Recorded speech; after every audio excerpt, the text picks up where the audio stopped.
नमस्कार मंडळी, सुप्रभात सर्वांना. कसे आहात तुम्ही? मजेत ना? तर आजच्या आपल्या ब्लॉगची दिवसाची सुरुवात खूप छान झाली, कारण आज आहे भाऊबीज.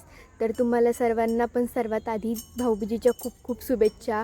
तर आज भाऊबीज निमित्त भैया काय गिफ्ट देईल ह्या एक्साइटमेंटमध्ये लवकर उठून त्याला उठणं वगैरे लावलं, छान रेडी झालो. आणि आज गुरुवार पण होता, तर मग दिदीनी लगेच स्वामीचरित्र वाचलं.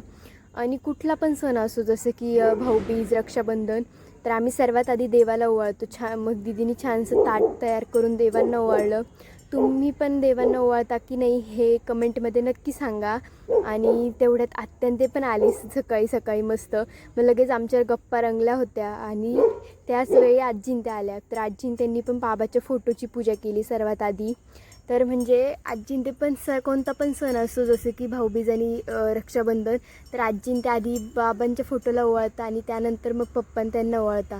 म्हणजे पाहुणे आले की बाबांना खूप आनंद व्हायचा, पाहुणे दारात दिसले की बाबांना खूप आनंद व्हायचा. म्हणजे की पाहुण्यांना काय करायचं आणि काय नाही, एकदम एक्साइटमेंटमध्ये राहायचे बाबा. म्हणून सगळे थोडेसे इमोशनल झाले होते. त्यानंतर मग हे छोटीशी मुलगी आली होती, ती पण खूप, तिच्यासोबत पण आम्ही खूप गप्पा वगैरे मारल्या. आणि त्यानंतर मग आजीने त्यांच्यासाठी फराळ वगैरे भरलं. मग पप्पांनी त्यांना पण ओवाळलं.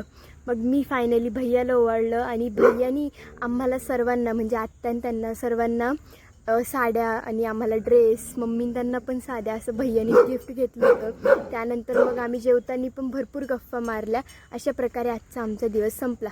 व्हिडिओ आवडला असेल तर please like, share and subscribe. Thank you for watching.